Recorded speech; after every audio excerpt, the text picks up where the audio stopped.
सम्यक विद्यार्थी आंदोलन व वंचित बहुजन आघाडी, युवा आघाडी आणि महिला आघाडी अशा सर्वांच्या संयुक्त विद्यमाने आज आपण मंत्रालयावरती या ठिकाणी विद्यार्थी आक्रोश मोर्चाचं आयोजन केलं होतं।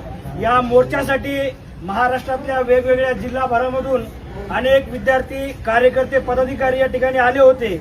या मोर्चासाठी खऱ्या अर्थानं सम्यक विद्यार्थी आंदोलनाचं संघटन आज राज्यामध्ये थोडंसं मोडकळीस आलेलं आहे। हे आंदोलन यशस्वी करण्यासाठी आम्हाला मुंबईमध्ये पॅरेंट बॉडी असेल, युवा आघाडी असेल, महिला आघाडी असेल, मुंबईबरोबर ठाणे असेल, पालघर असेल किंवा इतरही भाग असेल, सर्वांनी जे आम्हाला सहकार्य केलं त्याबद्दल मी सर्वांचे आभार मानतो। त्याबरोबरच राज्यभरामधून वेगवेगळ्या जिल्ह्यामधून अतिशय कमी कालावधीमध्ये मला वाटतं फक्त 3 दिवसाचा वेळ आपल्या सर्वांना दिला होता आणि 3 दिवसामध्ये आपल्या सर्वांना हे अरेंज करायचं होतं। आपण जर बघितलं इकडे सिंधुदुर्ग असेल, नांदेड असेल किंवा गडचिरोली, नागपूर असेल, त्या भागातून इकडे यायला ट्रेन जर बघितल्या तर ह्या 2, 4, 8 दिवसामध्ये बुकिंग भेटत नाही आणि सर्व शिकणारे विद्यार्थी असतात, पैशांची अडचण असते, अनेक प्रकारचे प्रश्न आहेत। या सर्व प्रश्नांना तोंड देत आपण एवढ्या संख्येने या ठिकाणी जमलोत। भविष्यातल्या आंदोलनाला आपण याहीपेक्षा ताकदीनं जमूयात। आपल्याला या वेळेस वेळ कमी भेटला तरी देखील आपण एवढ्या संख्येने आलोत।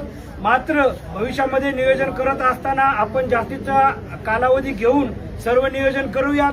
मी आलेल्या सम्यक विद्यार्थी आंदोलनाच्या सर्व कार्यकर्ते आणि पदाधिकारी यांचं अभिनंदन आणि आभार व्यक्त करतो आणि पुन्हा एकदा सम्यकच्या वतीनं या ठिकाणी चेतनदादा असतील, सागरदादा असतील, स्नेहलताई असतील, त्याबरोबरच युवा आघाडी, महिला आघाडी व पॅरेंट बॉडीच्या सर्व सहकाऱ्यांनी, पदाधिकाऱ्यांनी जी आम्हाला मदत केली त्याबद्दल मी सर्वांची दिलगिरी व्यक्त करतो आणि या ठिकाणी आपलं आंदोलन या ठिकाणी आपण थांबवतोय, संपवत नाही आहोत, फक्त स्थगित करत आहोत।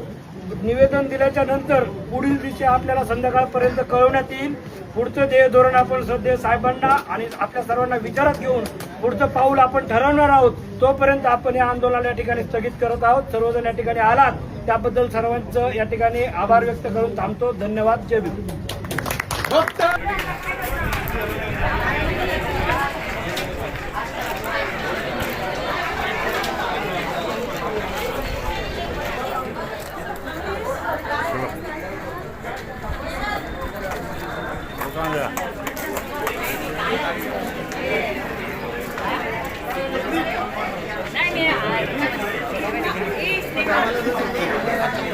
आपलं गाडी तुमच्याकडे येतो